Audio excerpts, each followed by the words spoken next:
여러분들 인생을 많이 사셨는데 인생에서 제일 중요한 게 무엇입니까?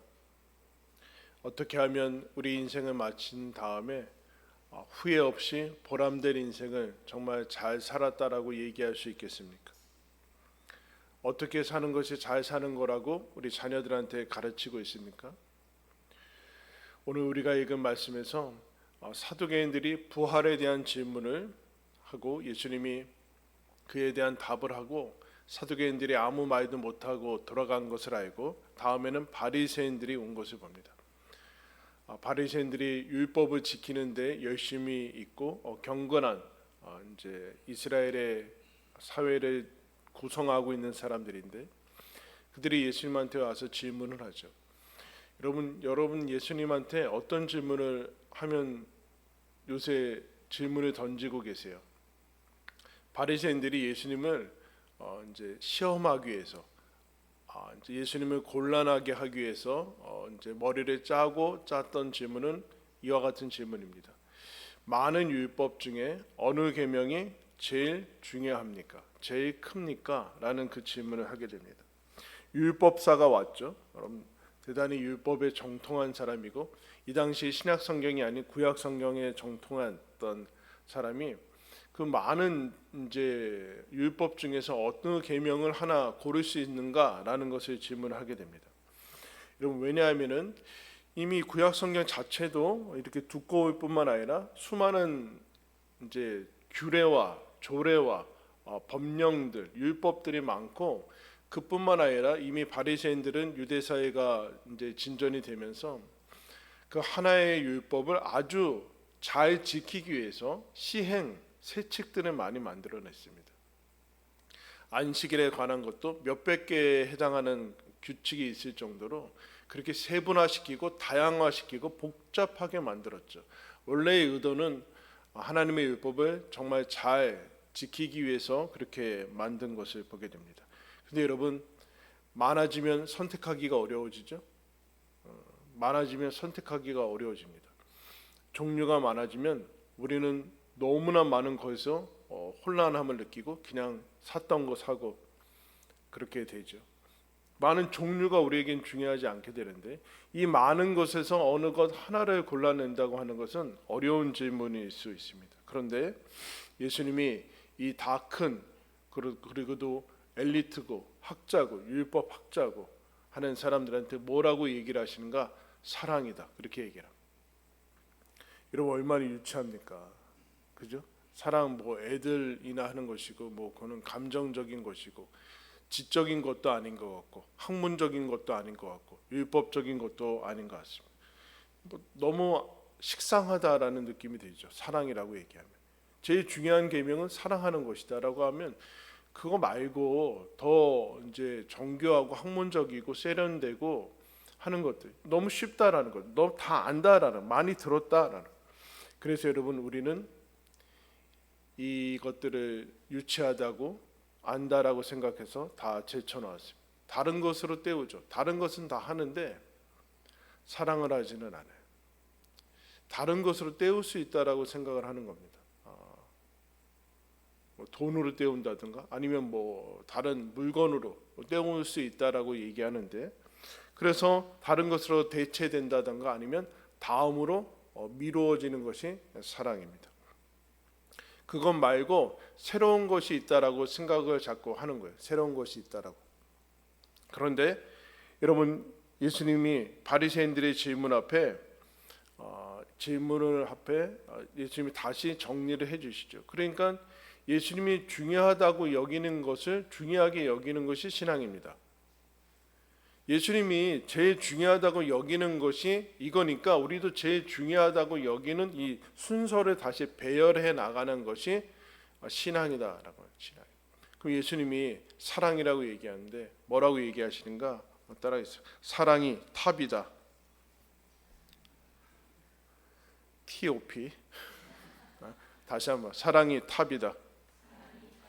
37절에 보시면 예수께서 이르시되 내 마음을 다하고 목숨을 다하고 뜻을 다하여 주 너희 하나님을 사랑하라 하셨으니 이것이 크고 첫째 되는 계명이다.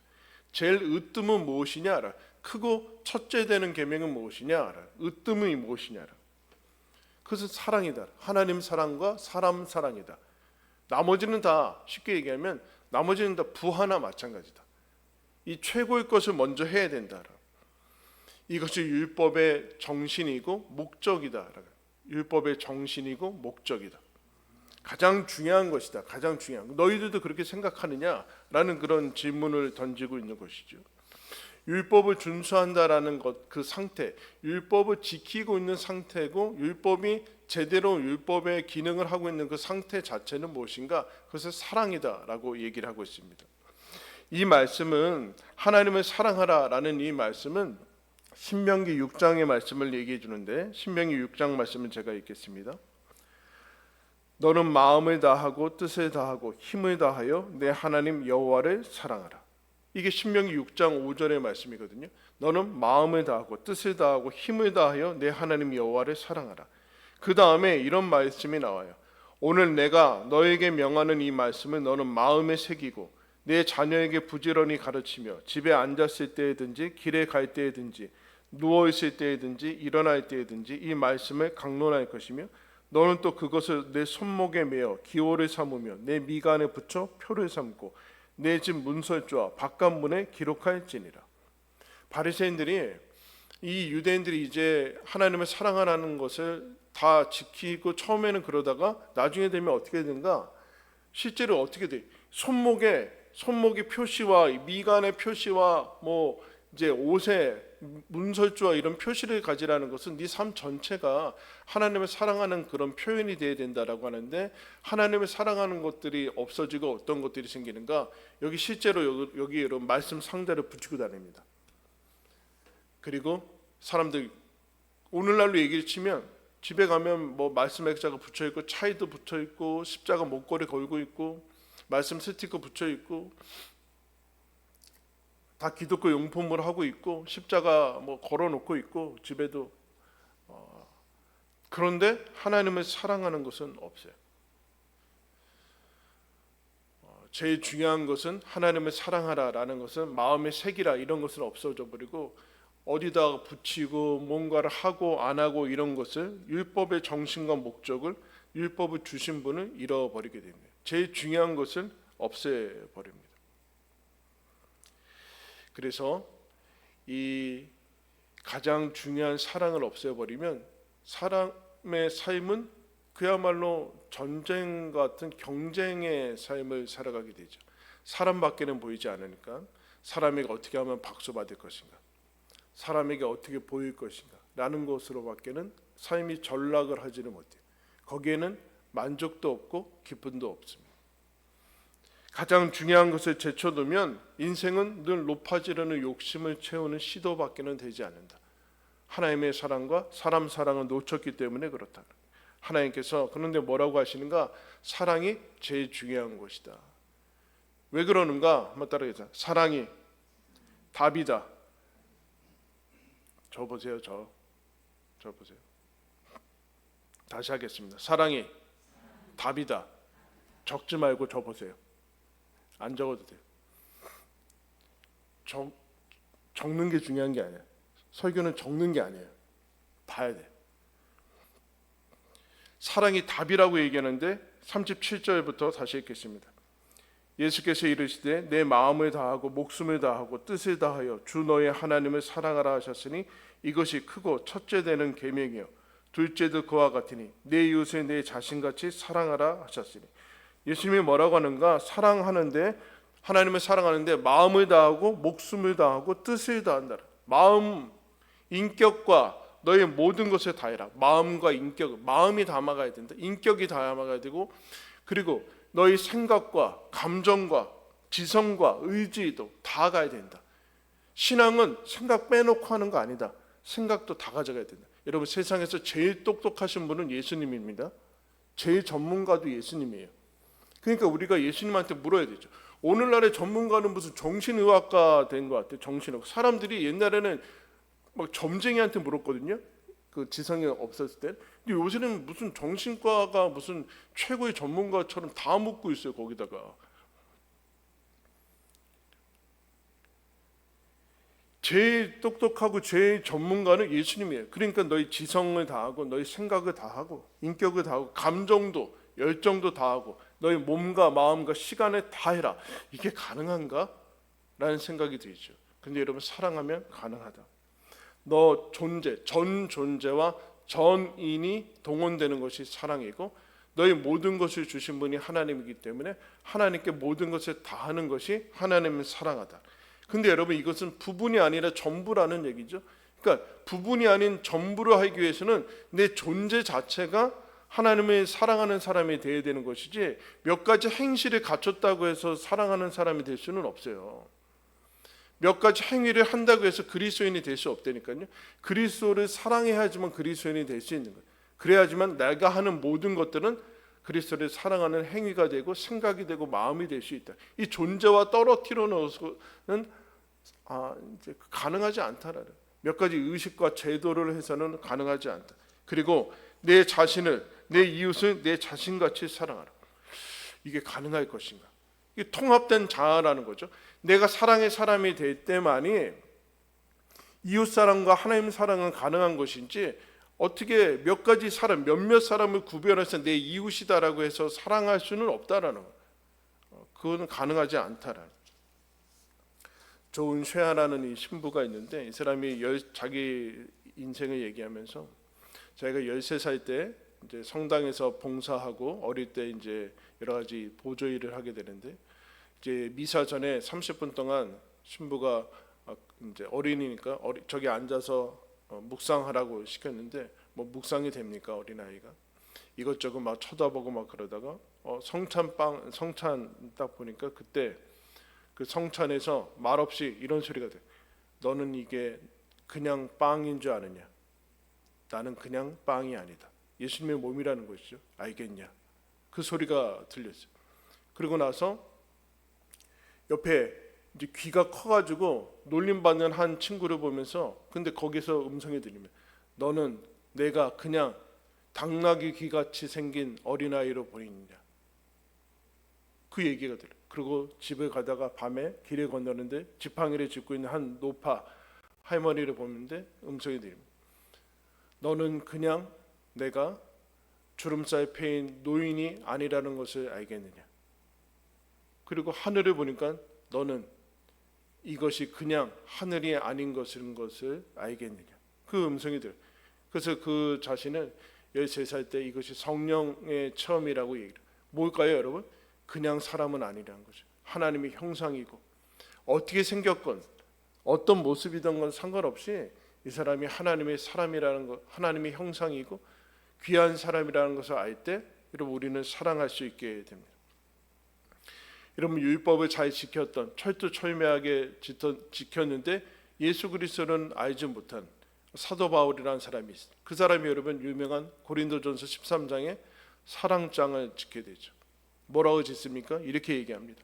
내가 사람의 방언과 천사의 말을 할지라도 사랑이 없으면 소리나는 구리와 울리는 꽹과리가 되고, 내가 예언하는 능력이 있어 모든 비밀과 모든 지식을 알고 또 산을 옮길 만한 모든 믿음이 있을지라도 사랑이 없으면 내가 아무것도 아니요, 내가 내게 있는 모든 것으로 구제하고 또 내 몸을 불사르게 내줄지라도 사랑이 없으면 내게 아무 유익이 없느니라. 천사의 말을 하고 얼마나 놀라운 얘기를 하고, 내 몸을 다 구제하고 예언하는 능력이 있고 산을 옮길 만한 믿음이 있고까지 얘기해. 이 정도까지, 그럼 믿음이, 산을 옮길 만한 믿음, 그 예수님이 가장 소중하게 여기는 믿음이 있어도 내용이 사랑이 없으면 아무것도 아니다. 사랑이 답이다. 그러면서 고린도전서의 교회한테 이래. 내가 너희들한테 은사 가지고 경쟁하는 이 고린도 교회한테 가장 좋은 길을 보여주겠다. 그러면 사랑에 대해서 얘기해. 왜냐하면 사랑이 답이기 때문에 그래요. 사랑은 온유하고 오래 참고 시기하지 아니하고, 잘 알죠? 자랑하지 않고 교만하지 않고 자기의 유익을 구치 아니하고 성내지 아니하고 악한 것을 생각하지 아니하고 불의를 기뻐하지 아니하며 진리와 함께 기뻐하며 모든 것을 참으며 모든 것을 믿으며 모든 것을 바라며 모든 것을 견디느니라. 다른 것들은 다 패할 것이고 부분적으로 알고 부분적으로 예언하나 사랑은 패하지 아니하고 온전해질 것이다. 믿음, 소망, 사랑, 이 세 가지는 항상 있을 것인데 그 중에 제일은 뭐라 그래요? 사랑이라. 사랑이 답이다. 여러분, 우리는 인생을 살면서 수많은 선택과 결정을 할 것입니다. 어떻게 결정해야 될 것일까요? 결정하면 다른 길은 가보지 못하는데 어떻게 결정하면 될까요? 하나님을 사랑하는 것인가, 사람을 사랑하는 것인가가 선택과 결정의 답입니다. 어렵지 않습니다. 왜 어렵냐? 이것을 제쳐놓고 다른 것을 보니까 어려워지는 거예요. 이거를 제쳐놓고서 다른 것이 답이고 제일 좋은 거라고 우리가 세상에서 배운 것들을 우기기 때문에 그 다음에 제일 좋은 길이 열리지 않아요. 선택은 어려워지는 것 같아요. 어렵지 않다는, 수백 개 수천 개 율법 조항이 있어도 예수님은 한 가지를 얘기하십니다. 사랑이 답이다. 여기에 너희들이 모든 것을 가져. 사랑이 모든 것이다. 모든 것이다. 이것이 없으면 아무것도 없는 것이고 이것이 있으면 다 있는 것이다. 그 얘기를 해주고 있어요. 기준이다. 이것이 기준이다. 그 다음에 사랑이 무엇인가? 사랑을 한번 따라해요. 사랑이 합이다. 사랑이 뭐라고 했어요, 여러분? 제가 왜 이거 맞추는지 아십니까? 기억을 하라는 기억을. 사랑이 뭐예요? 제일 좋은 것. 탑이고 답이고 합이에요. 뭐라고 얘기하는가? 40절에 이 두 계명이 온 율법과 선지자의 강령이니라. 율법과 선지자라는 뜻이 뭐예요? 구약 성경이죠. 성경을 꽉 짜면 뭐가 나오느냐? 하나님 사랑과 사람 사랑이 나온다. 다른 것들은 이것들을 도와주는 것이다. 그렇게 얘기를 하고 있어요. 성경의 합이 무엇인가? 다 합치면 결론은 하나님을 사랑하고 사람을 사랑하라는 것이다. 그 얘기를 지금 해주고 있어요. 하나님 사랑과 사람 사랑이 성경이 지향하는 것은 여기다. 여기다. 전부 온 율법과 선지자다. 합이다. 여러분, 율법은 하나님이 우리에게 제대로 인생을 살아가라고 주시 하나님의 부르심이에요. 부르심. 하나님께서 어디로 부르시는가? 사랑으로 부르심을 가지고 있어요. 근데 이것을 놓치면 여러분 엉뚱하게 간다. 엉뚱하게 간다. 그러면 사랑을 어떻게 할 것인가? 사랑을 어떻게 해야 되는가? 사랑은 받아본 사람만이 사랑을 할 수 있습니다. 사랑이 뭔지 모르면 사랑을 할 수가 없어요. 그래서 여러분 요한일서에서 요한 사도가 이렇게 얘기합니다. 사랑하는 자들아, 우리가 서로 사랑하자.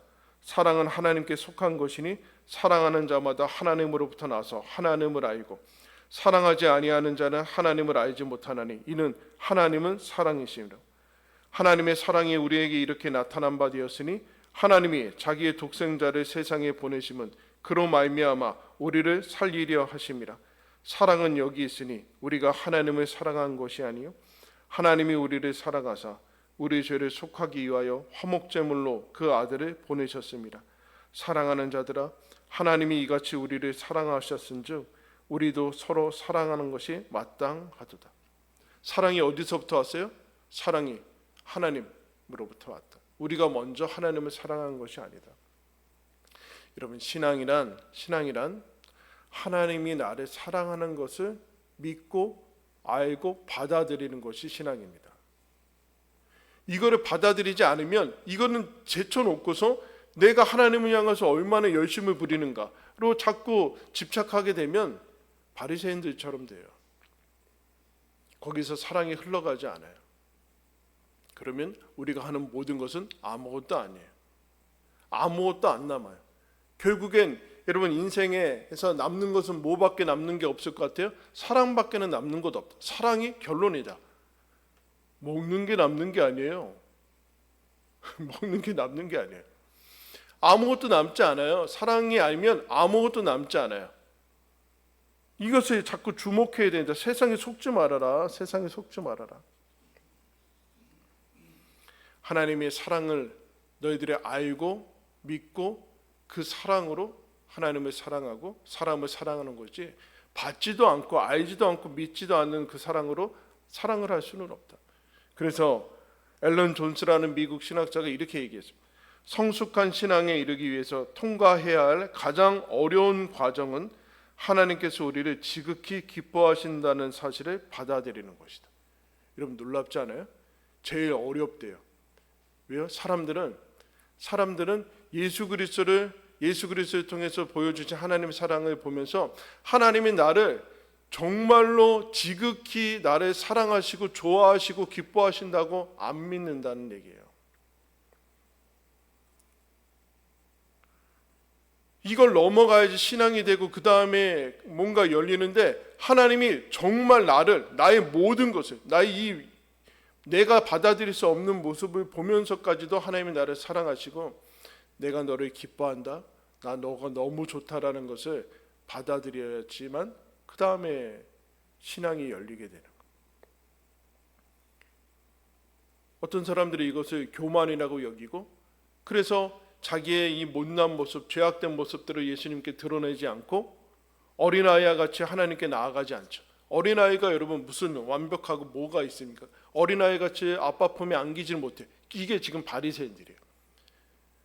자기의 추한 모습들을 끊임없이 이 견고한 거칠애로 가리고 어린아이와 같이 하나님 아버지께 나아가서 하나님의 사랑을 받기에는 그것을 못하고 계속해서 거짓 자아로 만들어버리고 허례 어식과 그것으로 겹겹이 포장을 한 결과 자기 안에 아무런 사랑도 없고 하나님의 사랑을 받지도 않고 알지도 않고 믿지도 않고 사랑하지도 않고, 그런데 도덕이 그들의 삶을 에워싸고 이런 모습들을 보게 됩니다. 사랑인가 물어야 돼요. 1930년대에 미국의 경제공황 시절이고 2차 세계대전 내내 뉴욕이 시장을 했던 피오렐로라 구아디아라는 사람이 있습니다. 이 사람이 165cm의 작은 키에 늘 양복에 카네이션을 꽂고 다녀서 작은 꽃이라고 이제 별명을 이제 가지게 돼요. 근데 이 사람이 자기 일과를 마치고 뉴욕의 한 야간 재판에 이제 판사로 이제 가게 되는데, 그 사람이 한 이제 할머니를 만나게 됩니다. 이 할머니의 죄명은, 딸이 있는데 그 사위는 이미 도망갔고 딸은 병들었고 딸이 두 아들이 있는데 두 손자가 있는데 먹을 것이 없습니다. 굶어가고 있어서 그 굶어가는 과정에서 차마 볼 수 없어서 빵을 한 덩어리 훔칩니다. 이제 잡히게 되죠. 그래서 빵 주인이 이 사람을 고소해서 그 고소를 취하하지 않아서 야간 법정에 오게 됩니다. 이 뉴욕 시장이 그 모습을 보면서 안타까워하는 모습을 봅니다. 이제 빵 이제 사장은 고소를 취하하지 않아서 그 여자를 향해서 이 구아디아 뉴욕 시장이 당신을 어쩔 수 없이 처벌할 수밖에 없습니다. 법에는 예외가 없기 때문에 그렇습니다. 10달러나 아니면 감옥에서 열흘 동안 있어야 될 것입니다. 라는 처분을 내립니다. 그리고 그 처분을 내린 즉시 자기 모자를 하나 꺼내서 주머니에서 지폐 그 10달러를 내고 이 돈으로 이 여인이 이 할머니의 벌금을 대신할 겁니다. 그리고 여기 있는 모든 사람에게 50센트씩 벌금을 매기겠습니다. 그 벌은 한 시민이 손자들을 먹여 살리려고 빵을 훔칠 수밖에 없는 도시에 살고 있는 것입니다. 벌금을 걷어서 저 피고한테 주십시오. 이 얘기를 듣고 얼굴이 붉어진 빵 주인부터 해서 거기에 이제 경범죄 피의자들, 교통사고, 교통 위반자들, 경찰들 다 할 거 없이 다 70여 명에 해당하는 사람이 그 벌금 50센트를 다 모아서 47달러 50센트를 모아서 그 할머니한테 이러면 주게 됩니다. 할머니는 당황했죠. 그리고 모든 사람들은 끝나고 부끄럽고 그렇지만 박수를 치면서 그 뉴욕 시장의 재판을 여러분 환호했습니다. 사랑을 베풀 때 여러분 거기에 하나님 나라가 임하는 것을 봅니다. 하나님의 은혜가 어떻게 임하는가? 사랑을 베푸는 사람에게 여러분 하나의 빗줄기가 비춰지는 것이죠. 빗줄기가 비춰지는 것. 여러분 사랑은 주님께서 얘기하신 제일이고 최고고 제일 중요한 것이다. 그러므로 우리는 물어야 된다. 사랑인가? 물어야 돼. 사랑인가? 너의 그 마음은 사랑이냐? 그 말은 사랑이냐? 그 행실은 사랑이냐? 그 결정은 사랑이냐? 너의 지금 그 생각과 행동과 결정은 사랑이냐? 사랑인가? 물어야 돼. 사랑인가? 한번 물어볼까요? 사랑인가? 사랑인가 물어야 돼. 사랑인가? 이게 정말 사랑인가? 내 마음은 지금 사랑인가? 내 행동은 사랑인가? 라고. 왜요? 사랑이 최고이기 때문에 그렇습니다. 하나님께서 최고의 삶으로 우리를 부르셨어요. 누구나 다 최고의 삶, 차선의 삶이 아닌 최고 가장 소중한 삶으로 부르셨어요. 즉 무엇인가? 사랑의 삶으로 부르셨어요. 사랑할 수 있고 사랑을 주고 받는 삶으로 부르셨다. 최고의 사람으로, 최고의 삶으로 부르신 것을 여러분 기억하면서 다른 데 기웃거리지 마시고 여기에 남은 인생에 집중하시기를 예수님의 이름으로 축원합니다. 기도하겠습니다.